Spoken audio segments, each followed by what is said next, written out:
যে অংশ দেওয়া হয়েছে সে অংশ নিয়ে আমাকে শিক্ষা দেবে।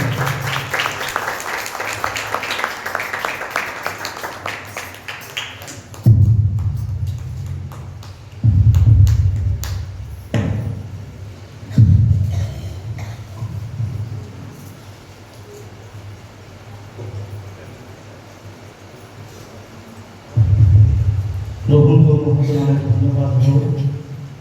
जो परमेश्वर पर्यंत हमको जीवित मान स्थान दे जीवन बचाई से पूर्ण परमेश्वर महत नाम को धन्यवाद देवा संगे संगे आज विशेषकर उद्योग समिति सी रविवार सी दिवस प्रतिपालन करने प्रभु आम सुजोग देते तेणु से परमेश्वर को पुनर्बार धन्यवाद देवा संगे संगे स्थानीय मंडल उद्योग समितिर प्रत्येक कर्मकर्ता तथा सभापति द्वय संपादक द्वय कोषाध्यक्ष द्वय एवं मंडल सम्मानस्पद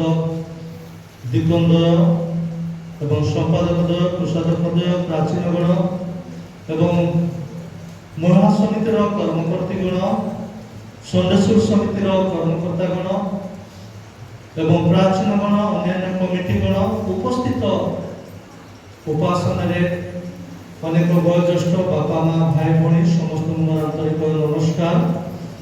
आम समय प्रभुकर वाक्य शुणा कारण आम प्रत्येक जाचु आज सेवा आराधना संपर्क में कारण प्रत्येक मंडल उद्योग समिति दिन को प्रतिपालन करेंगे कारण जहाँ आदर्श स्थापन दिवस को परिचालन करने प्रभु अवकाश कर दिन को स्मरण करने जाऊँ तेणु आज सकल सेवा आराधना करने विशेषकर प्रातः समय आपण मैंने प्रत्येक जानते आम गाँव जड़े युवक से वियोग होती से जगत छाड़ी चली जाती तथापि मुझे स्थान को जापारे ना हठात स्थानीय उद्योग समितिर कर्मकर्तागण से आसिले आज सन्ध्या समय वाक्य प्रदर्शन करने निमंते मन कर मुझे हाँ प्रकाश करदेली तेणु बाध्य दिन सुजोग पाइले ये प्रभु को मुझे धन्यवाद दिए कारण समय कि असमय लोक ग्रहण में प्रभु वाक्य बोधे आलोचना करने शिक्षा ग्रहण करने प्रभु सुजोग देते तेणु आम प्रभुकर वाक्य को निरूपित शास्त्रांश को अल्प समय आम आलोचना करने से पूर्व प्रार्थना करी प्रत्येक प्रार्थना मनोयोग करवा आम्भ मानकर एकमात्र स्वर्गीय पिता तुम नाम को मैं धन्यवाद करुछु कारण तुम्हें हमको दया अनुग्रह करे पर्यंत जीवित मान देश स्थान दे जीवन बंचवा देछ एवं आज दिन प्रातः समय ठार पर्यंत प्रभु आम धर्म कर्म उत्तमता किसी ना जीवन बंचवा सुजोग समय देल कारण दिन देखा यही समय चाहिए अनेक लोक जीवन में चाहिए से पाई पार ना प्रभु केवल तुम दया सकाश तुम अनुग्रह सकाश ये आशीर्वाद को आम पाइछु से धन्यवाद करुछु समय तुम पवित्र मुख वाक्य जो सकल शास्त्रांश को प्रभु आम आलोचना करने चिंता करने जाऊँ परमेश्वर तुम्हें आम मुख दे कथा को परमेश्वर तुम पवित्र वाक्य को तुम्हें परिप्रकाश कर प्रभु तेणु प्रभु तुम निकट समर्पण करुछि कारण तुम्हें वक्ता प्रभु आम श्रोता मात्र ही तुम वाक्यर कर्मकारी तुम्हें साहाय्य कर सकल गौरव तुमको दे प्रिय जीशु तो नाम मांगुछि आमेन हालेलुया हालेलुया प्रभु को महत नाम पुनर्बार धन्यवाद दिए कारण आम प्रभु को वाक्य को जो सकल टॉपिक प्रदत्त करा जायछि आमे से वाक्य अनुसार आमे चिंता करबा पाइछिबा कारण जते बेले ए द्वितीय तिमोथी तार 2 अध्याय रो आमे 22 पद को आलोचना करबा पाइ जाउछु कारण एही स्थान रे पाउल ताकर सुपुत्र तिमोथी को से सकल विषय को शिक्षण करछन्ती परामर्श देउछन्ती एही पत्रटी रोम रे जते से बंदी अवस्था थिले से समय से बाइबल को से लिखिछन्ती आपण माने 1 ଅଧ୍ୟାୟର 16 ପଦ 2ର 9 ପଦ ଯଦି ଆପଣମାନେ ଦେଖିପାରିବେ ଏହାର ସମସ୍ତ ବିଷୟ ଚିନ୍ତା କରିପାରିବେ ଏବଂ ଏହାର ପ୍ରାୟତଃ ଖ୍ରୀଷ୍ଟ ଧର୍ଦାର 66 ବା 67ରେ ତାହା ଉଲ୍ଲେଖ କରାଯାଇଛି ଏବଂ ଏହାର ଉଦ୍ଦେଶ୍ୟ ଯେ ପ୍ରକାର ସେବା ଉଦ୍ଦେଶ୍ୟରେ ଆପଣଙ୍କୁ ସେ ବ୍ୟବହାର କରିବେ ଏବଂ ଯାହା ତାଙ୍କୁ ସମର୍ପଣ କରାଯାଇଛି ତାକୁ ପ୍ରଭୁଙ୍କ ନିମନ୍ତେ ବ୍ୟବହାର କରିପାରିବେ এই বিষয় উল্লেখ করা যাইছে প্রভুଙ୍କ ଲୋକମାନେ ତେଣୁ ଏହାକୁ ପୁନର୍ବାର ଆର ମୂଳ ବିଷୟକୁ ଆମେ ପୁନର୍ବାର ଚିନ୍ତା କରିବା ପାଇଁ ଯିବା ନାହିଁ କାରଣ ଯେଉଁ ଶାସ୍ତ୍ରାଂଶଟିକୁ ପ୍ରଦତ୍ତ କରାଯାଇଛି ଆମେ ପୁନର୍ବାର ତାହା କୌଣସି ଯୁବକମାନଙ୍କ ମଧ୍ୟରେ ସେମାନେ ଅଧ୍ୟୟନ କରିବେ ଦ୍ୱିତୀୟ ତିମୋଥୀ ଆପଣମାନେ ଦୟାପୂର୍ବକ ଖୋଲନ୍ତୁ ଏବଂ ସେ ଶାସ୍ତ୍ରାଂଶ ତାର 2 ଅଧ୍ୟାୟର 22 ପଦଟିକୁ ପାଠ କରି ଶୁଣା ଦିଅନ୍ତୁ। କିନ୍ତୁ ତୁମେ ଯୌବନ କାଳର ଅଭିଳାଷରୁ ପଳାୟନ କରି ଯେଉଁମାନେ ସୂଚି ହୃଦୟରେ ପ୍ରଭୁଙ୍କ ନିକଟରେ ପ୍ରାର୍ଥନା କରନ୍ତି ସେମାନଙ୍କ ସହିତ ଧାର୍ମିକତା ବିଶ୍ୱାସ ପ୍ରେମ ଓ ଶାନ୍ତିର ଅନୁଗାମୀ ହୁଅ। ପ୍ରଭୁ ଏ ବର୍ଦ୍ଧିତ ବାକ୍ୟ ଏବଂ ଶ୍ରବଣରେ ଆମେ ସମସ୍ତଙ୍କୁ ଆଶୀର୍ବାଦ କୃପା ମଙ୍ଗଳ କରନ୍ତୁ। ଆମେ ଯେତେବେଳେ ଏ 2 ଅଧ୍ୟାୟର ତାର 22 ପଦଟିକୁ ଆଲୋଚନା କରିଛୁ ଅନେକ ପ୍ରଭୁଙ୍କ ଦାସମାନଙ୍କ ଠାରୁ ଅନେକ ଉଚ୍ଚ ସମିତି ଉପାସକମାନଙ୍କ ମଧ୍ୟରେ ଆମେ ବିଶେଷ କରି এই বাক্যମାନ ଆମେ ଶୁଣି ଆସିଥାଉ ଏହା ଏକ ସୁପରିଚିତ ଅଂଶଟିକୁ ପ୍ରଭୁଙ୍କର ଦାସମାନେ ଚାଳକମାନେ ସେବକମାନେ এই ବାକ୍ୟଟିକୁ ପରିପ୍ରକାଶ କରିଛନ୍ତି ପୁନର୍ବାର ଆମେ ସେ ବାକ୍ୟଟିକୁ ଆଜିର ସନ୍ଧ୍ୟା ସମୟରେ এই ସ୍ଥାପନ ଦିବସ ଉପଲକ୍ଷେ କାରଣ ଉଚ୍ଚ ସମିତି ସମ୍ମିଳନୀ এই ସ୍ଥାପନ ଦିବସ ଉପଲକ୍ଷେ এই ବାକ୍ୟଟି ସେମାନେ ସ୍ଥିରୀକୃତ କରିଛନ୍ତି କାରଣ କି ପ୍ରକାର ଭାବରେ ଯୁବାମାନେ ଆପଣଙ୍କୁ ସେମାନେ ପ୍ରସ୍ତୁତ ହେବେ ପରମେଶ୍ୱରଙ୍କ ନିମନ୍ତେ କାରଣ ପ୍ରତ୍ୟେକ ମଣ୍ଡଳୀରେ କାରଣ ଆମର ସମ୍ମିଳନୀର ସମ୍ପ୍ରଦାୟର ସମସ୍ତ ମଣ୍ଡଳୀରେ ଯୁବମାନଙ୍କର ସେବା ଆରାଧନା এই ପ୍ରକାର ମାନ୍ଦା ଅବସ୍ଥା ସେମାନେ ଉପାସନା ପ୍ରିୟ ନାହାନ୍ତି ପ୍ରିୟ ପ୍ରଭୁଙ୍କ ଲୋକମାନେ କାରଣ ପୂର୍ବ ସମୟରେ ଯେଉଁ ଯୁବମାନେ କି ସେମାନେ ପରିବାରରେ ଦୁଃଖ ଭାବରେ ଜୀବନ କାଟୁଥିଲେ ମଧ୍ୟ ସେମାନେ ପ୍ରଥମ ସ୍ଥାନ ଉପାସନା ଦେଉଥିଲେ କିନ୍ତୁ ବର୍ତ୍ତମାନ ସ୍ୱଚ୍ଛନ୍ଦ ଭାବରେ ଅନେକ ଆଶୀର୍ବାଦ ପାଇଥିଲେ ମଧ୍ୟ ସେମାନେ ଉପାସନା ପ୍ରିୟ ହେଇପାରୁନାହାନ୍ତି ପ୍ରଭୁଙ୍କର କାର୍ଯ୍ୟରେ ପ୍ରଭୁଙ୍କର ସମସ୍ତ ବିଷୟରେ ଆଗମନ ହେଇପାରୁନାହାନ୍ତି ତେଣୁ ଏହା ଅତି ଦୁଃଖଦାୟକ ମଣ୍ଡଳୀମାନଙ୍କୁ କାରଣ ସେମାନେ ଭବିଷ୍ୟତର ପିଢ଼ି ସେମାନେ ଭବିଷ୍ୟତର ମଣ୍ଡଳୀ ତଥାପି ସେମାନେ ପଛକୁ କଣ କରୁଛନ୍ତି ଓହରି ଯାଉଛନ୍ତି ତେଣୁ ଆମେ ବାକ୍ୟକୁ ଦେଖିବା ପାଇଁ ଯିବା ଯାହାକି ଆମେ ଅତି ସୁନ୍ଦର ଭାବରେ ଅଧ୍ୟୟନ କଲୁ ଯୌବନର ଅଭିଳାଷ କଣ କରିବାର ଅଛି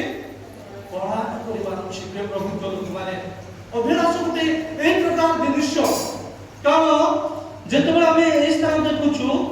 ତୁମେ ଯୌବନର ଅଭିଳାଷରୁ ପଳାୟନ କରିବାକୁ ପଡ଼ିବ ବାହାର ଯିବାକୁ ପଡ଼ିବ କାରଣ ଅଭିଳାଷ ବାଇବଲରେ ଯଦି ମୁଁ ଦେଖୁଥିଲି କେତୋଟି ଅଭିଳାଷ ସମ୍ପର୍କରେ ଯାହାକି ସଂକ୍ଷିପ୍ତରେ ଆମେ ତାହା ଆଲୋଚନା କରିବା ପାଇଁ ଯିବା ଚିନ୍ତା କରିବା ପାଇଁ ଯିବା ଯାହାକି ଆପଣମାନେ ପ୍ରଥମ ଯୋହନ 2ର 16 ଏବଂ 17 ପଦ ଯଦି ଅଧ୍ୟୟନ କରିବେ ସେଠାରେ ଅଭିଳାଷ ବିଷୟରେ ଉଲ୍ଲେଖ କରାଯାଇଛି ଦ୍ୱିତୀୟ ପାଠ ଯୋଉ ଶୁଣନ୍ତୁ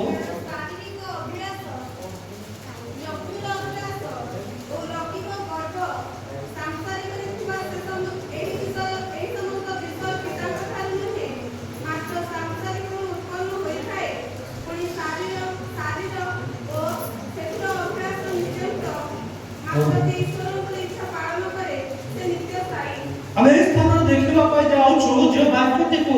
କାରଣ ତୁମେ ଯୌବନ କାଳର ଅଭିଳାଷ କାରଣ ଯେ ଅଭିଳାଷ ସମ୍ପର୍କରେ ଆମେ ଦେଖିବା ପାଇଁ ଯାଉଛୁ ତାର 16 ପଦ କାରଣ ଶାରୀରିକ ଅଭିଳାଷ ଚକ୍ଷୁର ଅଭିଳାଷ କାରଣ ଦୁଇଟି ବିଶ୍ୱକୁମାର ଯୋଉ ଅଭିଳାଷ କି ଶାରୀରିକ ଅଭିଳାଷ ଏବଂ ଚକ୍ଷୁର ଅଭିଳାଷ ପ୍ରିୟ ଯୁବକମାନେ ଏହା ପ୍ରତ୍ୟେକ ଜୀବନରେ କାର୍ଯ୍ୟକାରୀ ହେଉଛି ବର୍ତ୍ତମାନ ଜଗତପତି ବିଶେଷ କରି ଯୁବମାନଙ୍କ ଜୀବନରେ ତାହା ବାନ୍ଧି ପକାଇଛି ଆମେ ଯେତେବେଳେ এই সকল অভিলাষ পরমেশ্বরଙ୍କ দ্বারা কোন করছি তাহা আশীর্বাদ নয় আমি 16 পদটিকে অধ্যয়ন କରିବା কারণ শারীরিক অভিলাষ চক্ষুর অভিলাষ লৌকিক গর্ব সংসারে ଥିବା এই সমস্ত বিষয় পিতাଙ୍କ ଠାରୁ মাত্র সংসারରୁ উৎপন্ন হয়েছে ଆମେ ଦେଖୁଛୁ এই সকল অভিলাষ পিতাଙ୍କ ଠାରୁ ଉତ୍ପନ୍ନ ହୋଇନାହିଁ ସଂସାରରୁ ତାହା କଣଛି ଉତ୍ପନ୍ନ ହୋଇଛି କାରଣ ସଂସାର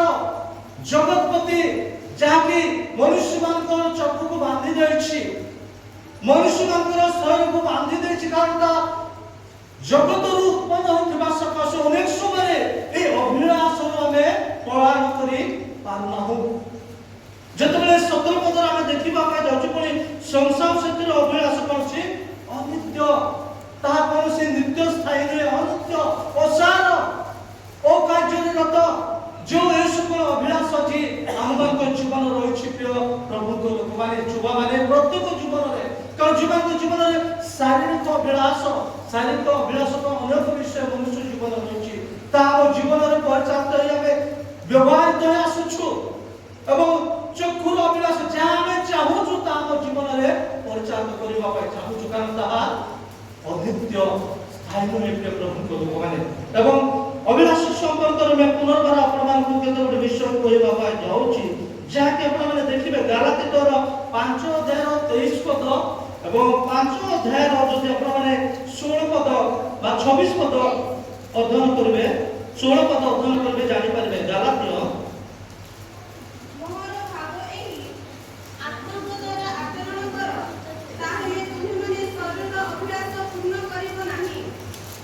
বাস সেটি খাও। যদি আমি আত্মাঙ্ক দ্বারা পরিচালিত হবা আমি শরীর অভিলাষ, কারণ শারীরিক অভিলাষ যেতবে আমি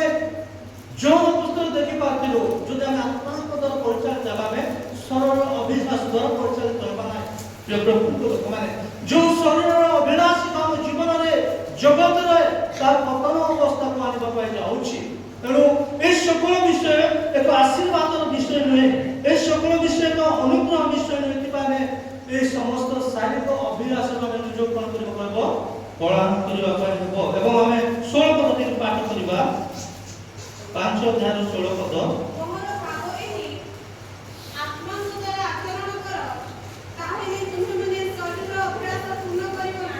ଦେଖନ୍ତୁ 16 ପଦ ସୁନ୍ଦର ଭାବରେ କୁହାଯାଉଛି, ଯଦି ଆମେ এই ଅଭିଳାଷକୁ ପଳାୟନ କରିବା ପାଇଲେ କିନ୍ତୁ ଆମେ ପରିଚାଳିତ ହେବାକୁ ପଡ଼ିବ ଆତ୍ମାଙ୍କ ଦ୍ୱାରା। ପ୍ରଭୁଙ୍କ ଲୋକମାନେ, କାରଣ ସେଥିପାଇଁ ଯେତେବେଳେ ସେ ବନ୍ଧ୍ୟ ଅବସ୍ଥା ଥାଏ ମଧ୍ୟ, ଯେତେବେଳେ ନିଜର ସୁପୁତ୍ରକୁ ସେ କହୁଛନ୍ତି ତୁମେ ଯୌବନ ଅବସ୍ଥାର ଅଭିଳାଷରୁ ପଳାୟନ କର। ଯଦି ଆତ୍ମାଙ୍କ ଦ୍ୱାରା ତୁମେ ପରିଚାଳିତ ହେବ, କୌଣସି ପ୍ରକାର ନିତ୍ୟ ଅଭିଳାଷକୁ ପରିଚାଳିତ କରିପାରିବେ ନାହିଁ। ପ୍ରଭୁଙ୍କ ଲୋକମାନେ, ଆମେ ଏଥିପାଇଁ ଆତ୍ମାଙ୍କ ଦ୍ୱାରା ପରିଚାଳିତ ହେବା ପାଇଁ ନିଜକୁ ମନୋଯୋଗୀ କରିବା। ଏବଂ ଏହି ସମ୍ପର୍କ ଯଦି ଆମେ ଆଉ ପୁନର୍ବାର ଦେଖିବା ପାଇଁ ଯିବା, ପ୍ରଥମ ପିତର ତାର 2:11 ପଦ থেকে ପାଠ ଶୁଣି ଯାଆନ୍ତୁ।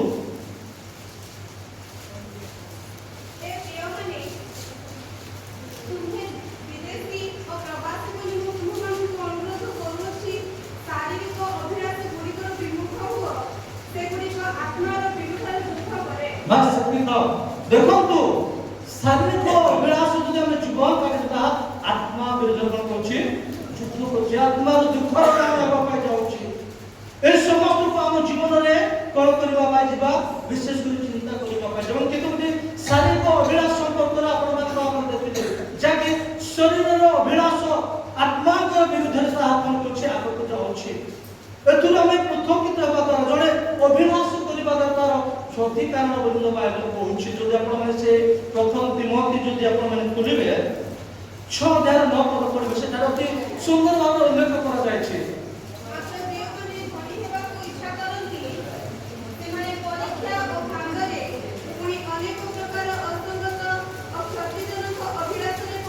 ବାସ ସେଠି ଥାଉ। ଦେଖନ୍ତୁ କ୍ଷତିଜନକ ଅଭିଳାଷରେ ପଡ଼ନ୍ତି। ଏଣୁ ଏ সকল ବିଷୟକୁ ଦେଖି ଯେଉଁମାନେ ଶାରୀରିକ ଅଭିଳାଷରେ, ଚକ୍ଷୁର ଅଭିଳାଷରେ, ଯେଉଁମାନେ ଆତ୍ମାକୁ ଚାହାନ୍ତି, ସେମାନେ କ୍ଷତିଜନକ ଅଭିଳାଷରେ ପଡ଼ନ୍ତି। କାରଣ କ୍ଷତି କାହିଁକି ନଷ୍ଟ ହୁଏ? ଅନେକ ସମୟରେ ବର୍ତ୍ତମାନ ଯୁଗକୁ ଆମେ ଦେଖିବା ପାଇଁ ଯିବା, ଅନେକ ଯୁବା ଅବସ୍ଥାରେ କରିଛନ୍ତି, ମୃତ୍ୟୁବରଣ କରୁଛନ୍ତି। କାରଣ ଯେଉଁ ବିଷୟକୁ ଆମେ ନିଜ ଜୀବନରେ ତାହା ଆମେ ଗ୍ରହଣ କରିବା ଦ୍ୱାରା, ଯେଉଁ ବିଷୟକୁ ଆମ ଜୀବନରେ ପରିଚାଳିତ ହେବା ଦ୍ୱାରା, ଯେଉଁ ବିଷୟକୁ ଆପଣାକୁ ଆମେ ପ୍ରତିଟି ଅବସ୍ଥାରେ ଅଭିଳାଷ ଜୀବନ କରୁଛୁ, ତାହା ଆମ ଜୀବନରେ କ୍ଷତି କାରଣ ହେବା ପାଇଁ ଯାଉଛି। ଏଥିପାଇଁ ତିମୋଥୀକୁ ସେ କହୁଛନ୍ତି ତୁମେ ଅଭିଳାଷରୁ ପଳାୟନ କର। କୋଉ ଅବସ୍ଥାରେ? ଯୁବକ ଅବସ୍ଥାରେ। କାରଣ ବାଇବଲ ଲେଖୁଛି ଯୁବକ ମାନେ ତୁମେ ମାନେ ବଳବାନ, ତୁମେ ଆତ୍ମାକୁ ଗ୍ରହଣ କରୁଛ, ତୁମେ ପରମେଶ୍ୱରଙ୍କ ବାକ୍ୟକୁ ତୁମେ ଗ୍ରହଣ କରୁଛ। ଏ ବିଷୟ ଆମେ ପ୍ରତ୍ୟେକ ଜାଣିଅଛୁ। ଉପଦେଶ ଲେଖା ଅଛି, ତିମୋଥୀ ପୁସ୍ତକ ଲେଖା ଅଛି, ସେ ଯୌନ ଅଧ୍ୟାୟ ଲେଖା ଅଛି, ତୁମେ ବଳବାନ ଲୋକମାନେ ତୁମେମାନଙ୍କଠାରେ ପବିତ୍ର ଆତ୍ମା ଅଛି, ତୁମେ ପବିତ୍ର ଆତ୍ମାର ଶକ୍ତି ପ୍ରାପ୍ତ ହୋଇଛ। এই ଲୋକମାନେ ଯଦି ସେମାନେ ଶାରୀରିକ ଅଭିଳାଷରୁ ଜୀବନ କାଟନ୍ତି ତାହେଲେ ସେମାନଙ୍କର ଜୀବନ କଣ ଯଦି କ୍ଷତିକାରକ ହେବା ପାଇଁ ଯାଉଛି। ଆଜିର ସନ୍ଧ୍ୟା ସମୟରେ ଅତି ଗୁରୁତ୍ୱପୂର୍ଣ୍ଣ ବାକ୍ୟ ବିଶ୍ୱାସୀମାନଙ୍କ ନିମନ୍ତେ ଯୁବାମାନଙ୍କୁ, କାରଣ ଏ ଅଭିଳାଷ ହେଉଛି ଏକ ଅନିତ୍ୟ ନିତ୍ୟସ୍ଥାୟୀ ନୁହେଁ। ଏହାକୁ ଆମ ଜୀବନରେ ଆମେ କଣ କରିବା ପରିଚାଳିତ କରିବା ଆବଶ୍ୟକ, ଯଦ୍ୱାରା ଆମେ ତାହାକୁ ପରିଚାଳନା କରିବା ଦ୍ୱାରା ଆଶୀର୍ବାଦ ରହିଛି, ଅନୁଗ୍ରହ ରହିଛି, ଶାନ୍ତିତା ରହିଛି, ଆଶୀର୍ବାଦ ରହିଛି। ଏହାକୁ ଆମ ଜୀବନରେ ଆମେ ବୁଝିବା ଆବଶ୍ୟକତା ରହିଛି। ତେଣୁ ଆମେ ଯେତେବେଳେ ଯେଉଁ ଶାସ୍ତ୍ରାଂଶ ମାନଟିକ ଅଧ୍ୟୟନ କରୁ ସେଠାରେ ଅଭିଳାଷରୁ ପଳାୟନ କରିବା। ଆମେ ଶାରୀରିକ ଅଭିଳାଷ, ଚକ୍ର ଅଭିଳାଷ, ଯାହାକି ଜଗତର ଅନିତ୍ୟ ଭାବେ ତାହା ପରିପ୍ରକାଶିତ ହେଉଛି, ଆତ୍ମାଙ୍କର ବିରୋଧୀ କାରଣ ହେଉଛି ଏବଂ ଆମ ଜୀବନର କ୍ଷତିର କାରଣ ହେଉଛି। ଯଦି ଆମେ ଏଥିରୁ ପଳାୟନ କରିବା ଦ୍ୱାରା ଆମ ଜୀବନରେ ଅନେକ ଆଶୀର୍ବାଦ ରହିଛି। ଯେଉଁମାନେ ଏହାକୁ ଆମେ ଜାଣି ଜାଣି ମଧ୍ୟ ଆମର କ୍ଷତି କାରଣ ହେଉଛି, ଆମର ଆତ୍ମାର ନଷ୍ଟ ହେବା ପାଇଁ ଯାଉଛି, ଶରୀର ଧ୍ୱଂସ ହେବା ପାଇଁ ଯାଉଛି, এই ସମସ୍ତ ବିଷୟ ଯଦି ଆମେ ଆଗକୁ ଯାଉଛୁ ତାହେଲେ ଆମ ଜୀବନରେ ଆଶୀର୍ବାଦ ନୁହେଁ। ଏଥିପାଇଁ ସେଦିନ ତିମୋଥୀକୁ ସେ ବନ୍ଦୀ ଅବସ୍ଥାରେ ଥାଏ ଏହି সকল କଥା କହିଲେ, ତୁମେ ଯୌବନକାଳ ଅଭିଳାଷରୁ ପଳାୟନ କର। ଯେଉଁମାନେ ସୂଚି ହୃଦୟରେ ପ୍ରାର୍ଥନା କରନ୍ତି ପ୍ରଭୁଙ୍କ ଲୋକମାନେ, ଆମେ ଏହି ସ୍ଥାନକୁ ଦ୍ୱିତୀୟ ବିଷୟକୁ ଦେଖିବା ପାଇଁ ଯିବା। କାରଣ ସୂଚି ହୃଦୟରେ ଏଠାରେ ତୁମେ ସେ ସମସ୍ତରୁ ପ୍ରଥମ ବିଷୟରେ ପଳାୟନ କଲା ପରେ ଯେଉଁମାନେ ସୂଚି ହୃଦୟରେ ପ୍ରାର୍ଥନା କରନ୍ତି, এই বিষয়କୁ ଆମେ ବିଶେଷ କରି ବିଶ୍ୱାସୀ ଜୀବନରେ ଅନୁକରଣ ହେବା ଆବଶ୍ୟକତା ରହିଛି। ପବିତ୍ରତା ବିନୁ ଈଶ୍ୱରଙ୍କର ଦର୍ଶନ ପାଇପାରିବା ନାହିଁ, ଈଶ୍ୱରଙ୍କ ନିକଟବର୍ତ୍ତୀ ହେଇପାରିବା ନା। କାରଣ ମଣ୍ଡଳୀରେ ପ୍ରଭୁଙ୍କ ଲୋକମାନେ ଯେଉଁମାନେ ସୂଚି ହୃଦୟରେ ଏକ ଆଦର୍ଶ ରୂପ ଭାବରେ ଜୀବନ କାଟନ୍ତି, ସେମାନଙ୍କ ବିଷୟକୁ ଆମ ଜୀବନରେ ଆମେ ବିଶେଷ କରି କ'ଣ କରିବା ଜାଣିବା ଆବଶ୍ୟକତା ରହିଛି। କାରଣ ଫିଲିପିୟ ପୁସ୍ତକ ଯଦି ଆପଣମାନେ ଦେଖିପାରିବେ ତାର 3 ଅଧ୍ୟାୟର ଟିକେ ପାଠ କରି ଶୁଣନ୍ତୁ, ପଢ଼ି ଦିଅନ୍ତୁ। ମୁଁ ଟିକେ ଆପଣମାନଙ୍କ ଆଗରେ ପ୍ରକାଶ କରିବା ପାଇଁ ଫିଲିପିୟ ତାର 3 ଅଧ୍ୟାୟର ଟିକେ 17 ପଦ ପାଠକୁ ଶୁଣାଇଦେବେ।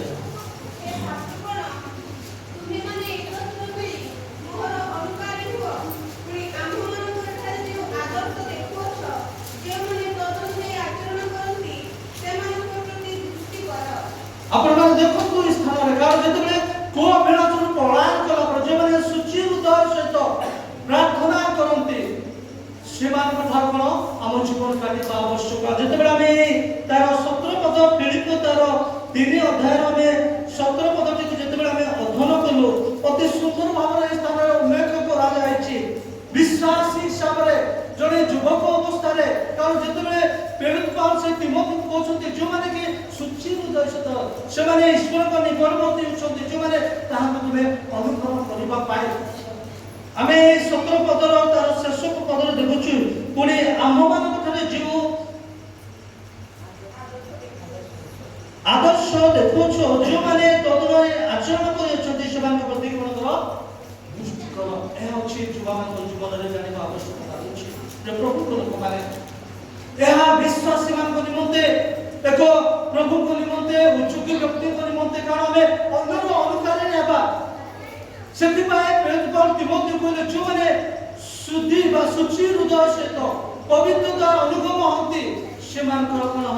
ଅନୁଗାମୀ ହେବା। କାରଣ ଆପଣମାନେ ଯଦି ଦେଖିବେ ଏ ସମ୍ପର୍କରେ ଏଭ୍ରି ପୁସ୍ତକ ଯଦି ଖୋଲିବେ 6:12 ପଦରେ ମଧ୍ୟ ଦେଖାଉଛି ଏବଂ ସେଇ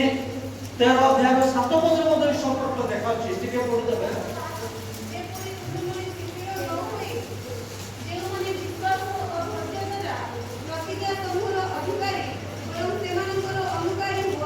ଆମେ ଦେଖୁଛୁ କେଉଁମାନଙ୍କର ଆମେ ଶୀଘ୍ର ହେବା ନାହିଁ, କାରଣ ଆମେ ଦେଖୁଛୁ ଯେଉଁମାନେ କି ପରମେଶ୍ୱରଙ୍କର ଅନୁକାରୀ ହେଉଛନ୍ତି, ଆମେ ସେମାନଙ୍କର ଆଦର୍ଶକୁ ଆମେ ଦେଖିବା, ସେମାନଙ୍କର সকল କାର୍ଯ୍ୟକଳାପକୁ ଦେଖିବା, ଯଦ୍ୱାରା କି ଆମେ ସେମାନଙ୍କର ଅନୁକାରୀ ହେବା ଦ୍ୱାରା ଆମର ଭବିଷ୍ୟତ ଜୀବନ ଦୀର୍ଘସ୍ଥାୟୀ ହେବ, ଆମର সকল ବିଷୟ ଆଶୀର୍ବାଦ କାରଣ ହେବା ପାଇଁ ଯିବ।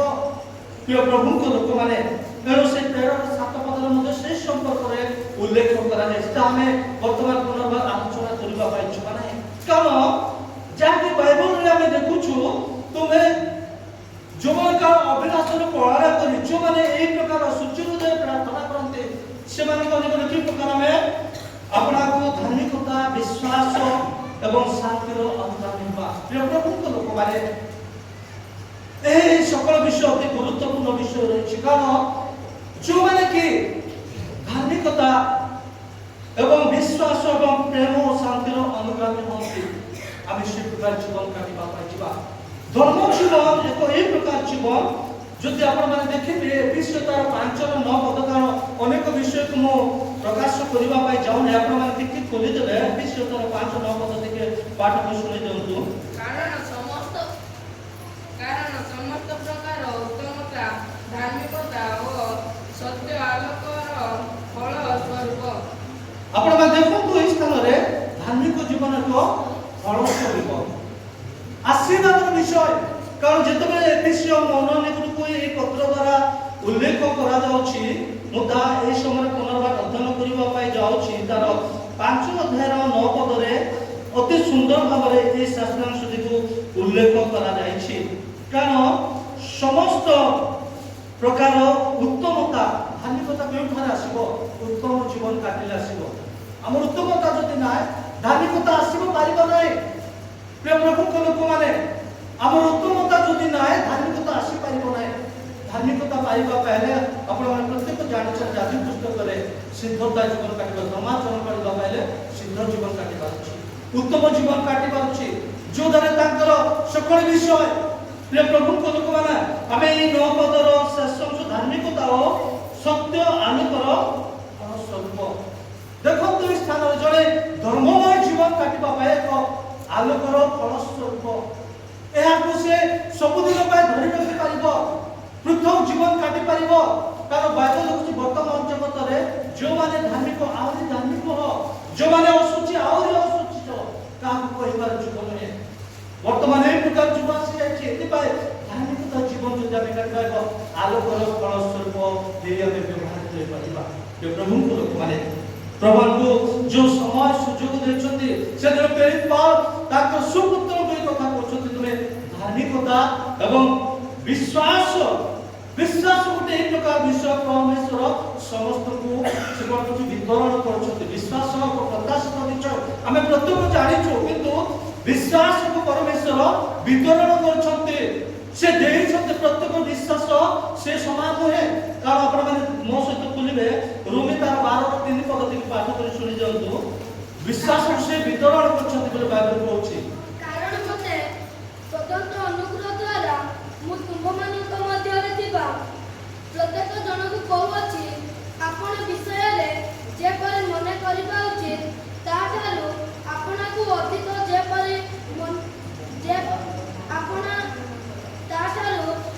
ଆପଣଙ୍କୁ ଅଧିକ ବଡ଼ ମନେ କର। କିନ୍ତୁ ଈଶ୍ୱର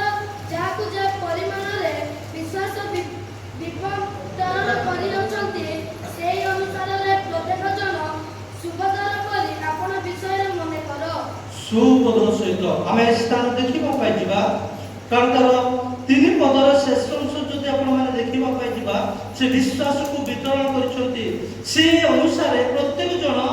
ସୁବୋଧର କରି ଆପଣା ବିଷୟରେ କ'ଣ କରିବା ଅଛି? ମନେ କରିବା ଅଛି। ପ୍ରଭୁଙ୍କ ଲୋକମାନେ, ଯେତେବେଳେ ସେଥିପାଇଁ ଆପଣମାନଙ୍କ ଜୀବନରେ, ମୋ ଜୀବନରେ, ଯୁବମାନଙ୍କ ଜୀବନରେ ପରମେଶ୍ୱର ଯେଉଁ ବିଶ୍ୱାସକୁ ଦେଇଛନ୍ତି, ତାକୁ ସୁବୋଧ କରିବା। ଆମ ଜୀବନକୁ ତାହା ପରିଚାଳିତ କରିବା ପାଇଁ ଯେଉଁ ବିଶ୍ୱାସ ମୋତେ ପରମେଶ୍ୱର ଦେଇଛନ୍ତି, ତାକୁ ମୁଁ ବ୍ୟବହାର କରିବି। ଏଥିପାଇଁ ଧାର୍ମିକତା ଏବଂ ବିଶ୍ୱାସ ଏବଂ ପ୍ରେମ ଓ ଶାନ୍ତିର ଅନୁଗାମୀ ହେବା ପାଇଁ ପ୍ରଭୁଙ୍କ ଲୋକମାନେ ଏହି ବିଶ୍ୱାସକୁ ପ୍ରଭୁ ଆମକୁ ବିତରଣ କରିଛନ୍ତି। ତାହା ଆମକୁ ଦେଖାଯାଉ ନାହିଁ, କିନ୍ତୁ ସେ ବିଶ୍ୱାସକୁ ଯଦି ଆମେ ସୁବୋଧ ସହିତ ଯଦି ଆମେ ଗ୍ରହଣ କରୁଛୁ ଏବଂ ତାକୁ ପରିଚାଳିତ ହେବା ଦ୍ୱାରା ଆମ ଜୀବନରେ କାର୍ଯ୍ୟକାରୀ ହେଇପାରିବ। ସେଥିପାଇଁ ଆମେ ଯୋଉଦ୍ୱାରା କି ଆମେ ଅନୁକାରୀ ହେଇପାରିବା। ପ୍ରଭୁ ଆପଣମାନଙ୍କ ଜୀବନରେ, ମୋ ଜୀବନରେ, କାରଣ ଅନେକ ଶାସ୍ତ୍ର ବିଷୟ ଥିଲେ ମଧ୍ୟ ଆମେ ଗୋଟେ ବିଷୟକୁ ଆମେ ଚିନ୍ତା କରିବା ପାଇଁ ଯାଉଛୁ। କାରଣ ଧାର୍ମିକତା ଏକ ଫଳ ସ୍ୱରୂପ, ତାକୁ ଆମ ଜୀବନରେ ଆମେ ଗ୍ରହଣ କରିବା ଦ୍ୱାରା, ତାକୁ ଆମେ ପୃଥକୀକରଣ ହେବା ଦ୍ୱାରା ଏବଂ ବିଶ୍ୱାସକୁ ପ୍ରଭୁ ପ୍ରତ୍ୟେକ ଜୀବନରେ ବିତରଣ କରୁଛନ୍ତି, ତାକୁ ଆମେ ଗ୍ରହଣ କରିବା ଦ୍ୱାରା ଆମ ଜୀବନରେ ଆମେ କାର୍ଯ୍ୟକାରୀ ହେଇପାରିବା, ତାକୁ ବ୍ୟବହାରିତ ହେଇପାରିବା। ଏବଂ ପ୍ରେମ ଅତି ଗୁରୁତ୍ୱପୂର୍ଣ୍ଣ ବିଷୟ। ଯେଉଁ ପ୍ରେମ କି ଆମ ଜୀବନରେ ପର୍ଯ୍ୟନ୍ତ ଆମେ ଅନେକ ସମୟରେ ଆମେ ବୁଝିପାରିନଥାଉ, ଜାଣିପାରିନଥାଉ, ଯାହାକି ସେଇ 13 ଅଧ୍ୟାୟର ତାର ରୋମୀ 13 ଅଧ୍ୟାୟର ଯଦି 8 ପଦ ଟିକେ ଆମେ ଅଧ୍ୟୟନ କରିବା। ପରସ୍ପରକୁ ପ୍ରେମ କରିବା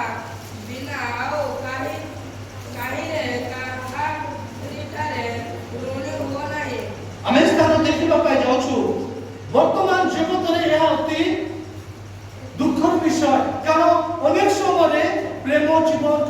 विश्वासी मानकठारे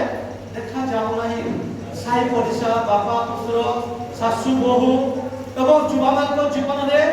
जिते आपण मैंने 13 अध्याय जदि अध्ययन करने आपण मैंने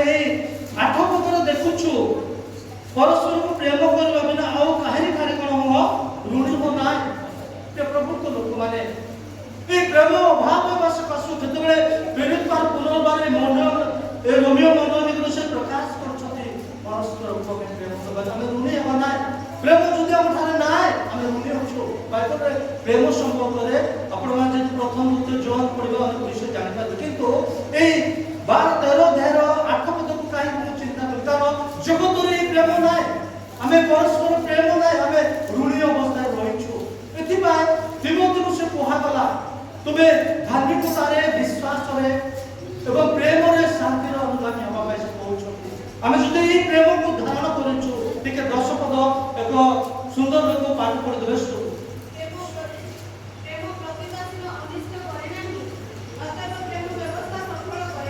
आपण माने देखंतु ए स्थान प्रेम प्रतिवासी रो अनिष्ट करे ना प्रभु लोक माने एई प्रेम को हमें धारण करिबा अन्य रो अनिष्ट करिबा नाही कारण जान थारे एई प्रेम अछि जाको जीवन रे प्रेम अछि से कोनस प्रकार अनिष्ट करि पारिबा नाही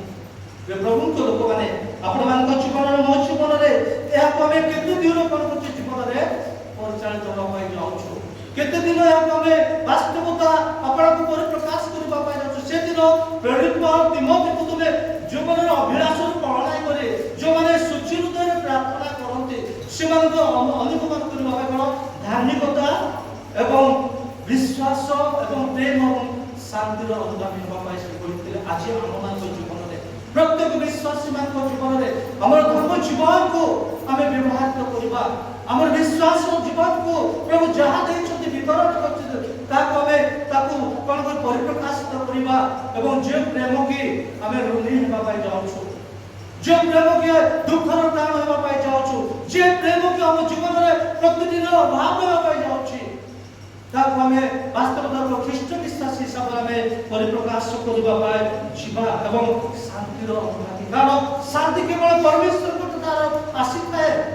प्रभु को लोक माने जो शांति की अपन मान को व्यक्तिगत जीवन रे मो जीवन रे तो हमें कोन करि परबा कार्य करि परबा तर फिलिपियो 4:7 पद থেকে पाठ कर सुनाई देबे हमें से बात को देखिबा पाइछुबा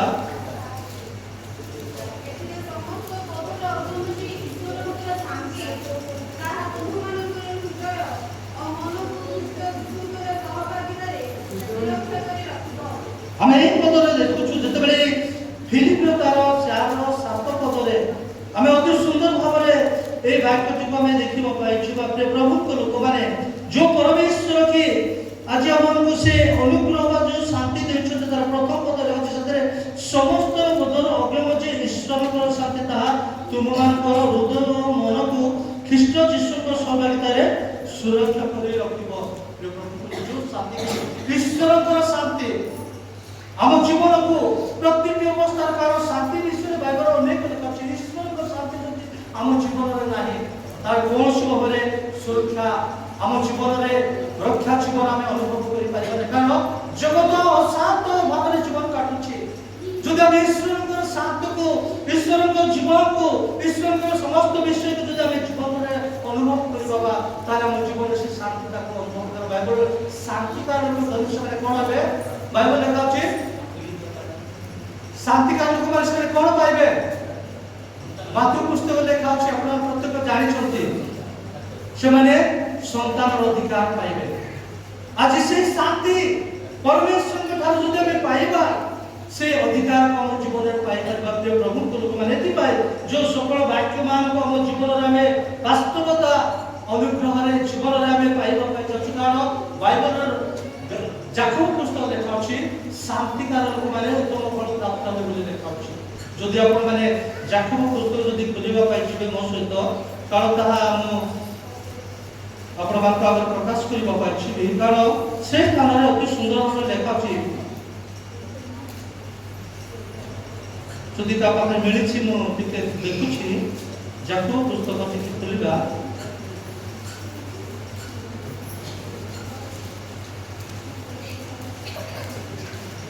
तार 18 पद 3:18 पद लेखा जे सात्विकार लोक मानक द्वारा धर्म रूप फलर बीज शांति कर जीव बुना जीव जदि आम जीवन में अशांत रही अधर्मर बीज बुना जीव जदि आम जीवन में शांति रही ताले से धर्म जीवन बीज को आम कौन करबा बुझवा पाइछबा तेणु एथिपाई जितेबाला आम ए सकल वाक्यवान को आम अध्ययन कलु चिंता कलु पेटपाल जे सकल निज पुत्र को कहले तुम जीवन अभिलाषर पालन करी जो माने सूची विवेक रे प्रार्थना करते सेमान जीवन समस्त विषय तुम कोन अनुगामी धार्मिक भाव विश्वास कर प्रेम करे शांति अनुगामी हो पाइछबा रे प्रभु तुम के माने ए धार्मिकता विश्वास प्रेम और शांति या जगत निमंते नुहे ईश्वर को राज्य निमंते जदि आपण माने मो सहित खुलिबा रोमे 14 तार 17 पद देखिबे से स्थान रे भोजन पान नै केवल ईश्वर को राज्य निमंते ए जगत रे ता प्रत्येक विश्वासी मान को निमंते रहिछि हमें ध्यान करबा पाइछि का दयापूर्वक रोमे 14 17 पद पाठ कर सुनाइ दियंतु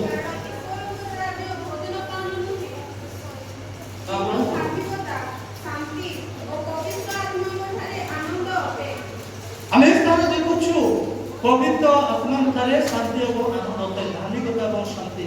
ईश्वर का राज्य धार्मिकता वाला भोजन पान नुहे के प्रभु को लोक माने जो सकल धार्मिकता विश्वास प्रेम और शांतिर अनुगामी हेबा पाई जाउछु केवल ईश्वर का राज्य निमंते जदि ए सकल विषय हम जीवन रे हम ग्रहण करछु इस विषय को जे हम जीवन रे परिचालित बाबा जाउ ताले ईश्वर का राज्य हम मान संग रे अछि जाके जानि परिबा एतिबाई से दिन प्रेरित पर अभिलाष जो अभिलाष के अनित्य क्षतिकारक जाके हमर पवित्र जीवन को अनिंदन करबा पाई जाउछि निंदित करबा पाई जाउछि आमे सेतिर पृथकित हेबा द्वारा एक धर्ममय जीवन एक पवित्रता जीवन एक विश्वास जीवन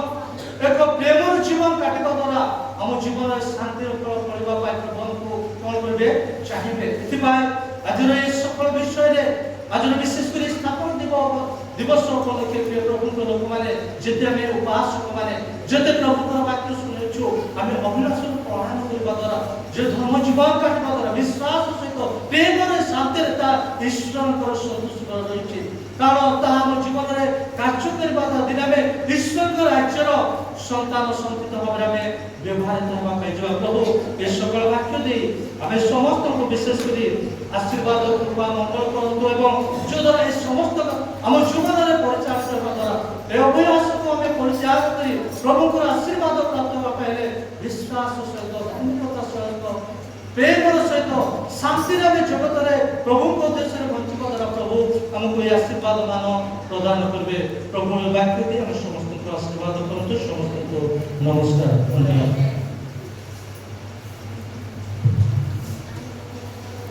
प्रभु दास को समिति तरफ से धन्यवाद देवछु।